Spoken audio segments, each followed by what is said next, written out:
Sorry.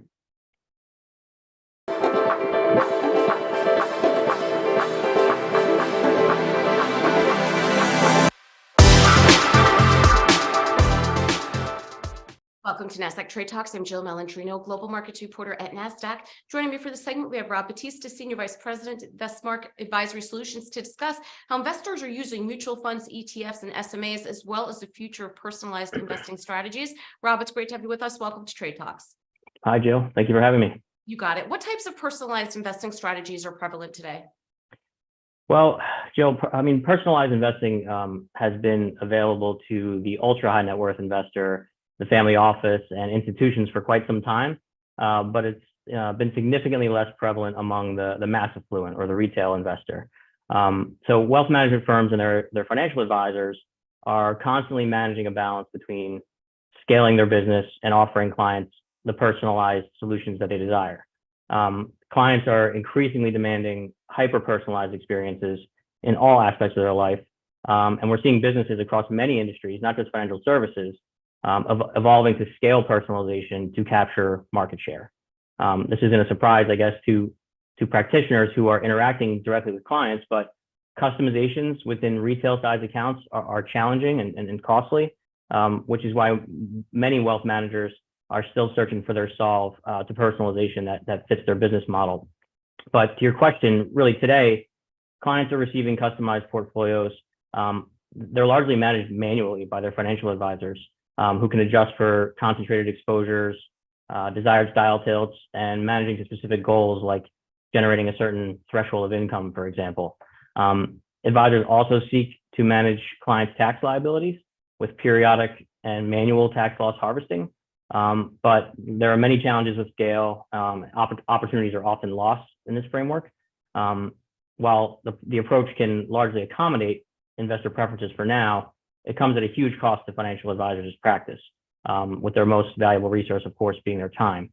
So we've seen a meaningful uptick in scalable tax-managed solutions through direct indexing, but this represents a very small portion of overall managed assets today.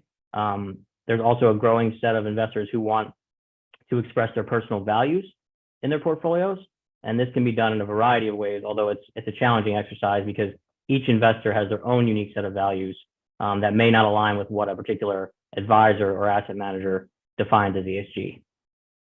So Rob, how have investment vehicles evolved over the years to accommodate investor preferences?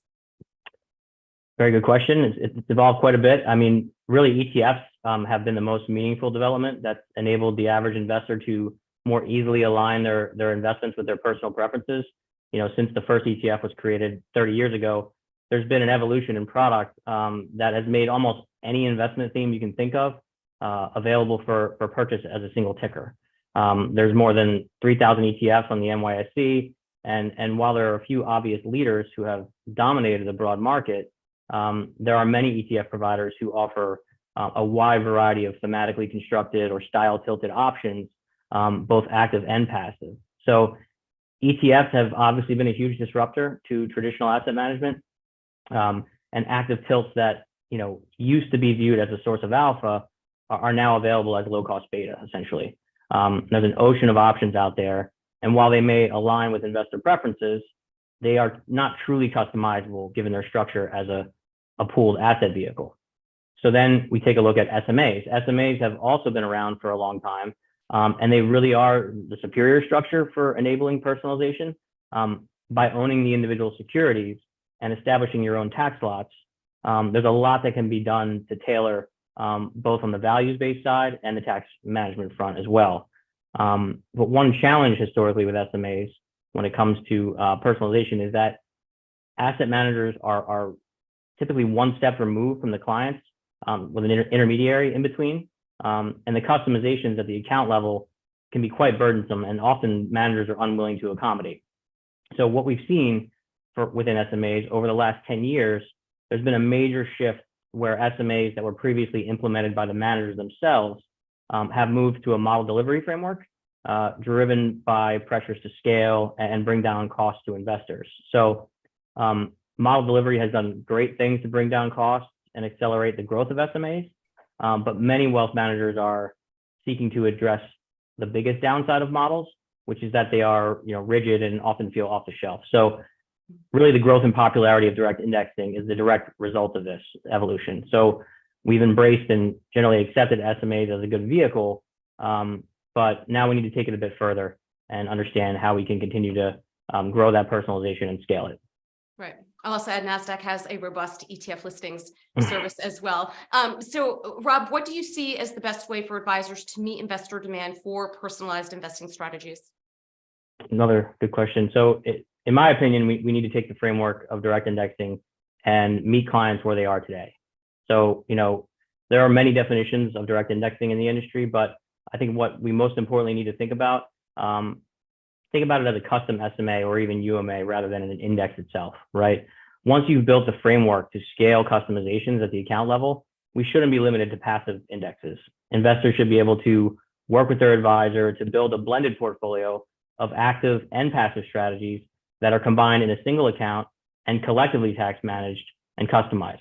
So traditionally, direct indexing has largely been talked about in a singularly focused way on an index.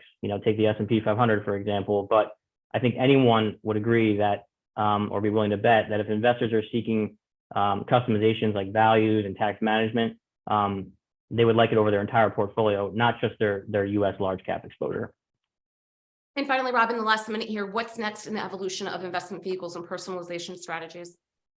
Well, kind of a continuation of my last answer, I would say that the next wave is really multi-asset direct indexing. So we should be offering these capabilities in a UMA framework that allows clients not only to customize their tax and ESG preferences, but also a custom global asset allocation that's designed to meet their long-term investment objectives and to customize over the entire thing.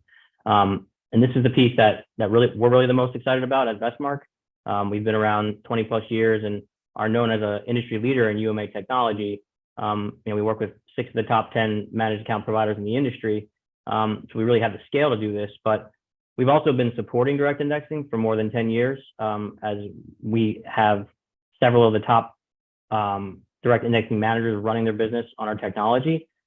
We are actually planning to launch our own offering in the first half of this year, and have been getting great reception and have discussed our capabilities with both our existing and prospective clients. So excited really to deliver in a UMA framework with not only indexes that we're partnering with S&P on, but we also have a manager marketplace with over 1,000 strategies from 200 managers. So really bringing, again, meeting investors where they are to tax overlay and offer values-based overlay on top of a portfolio that can be completely customized of active and passive strategies, anything that can be delivered as a model, essentially. All right, Rob, appreciate the insight. Thanks for joining us on Trade Talks. I'm Jill Malandrino, Global Markets Reporter at Nasdaq. Thank you so much for having me.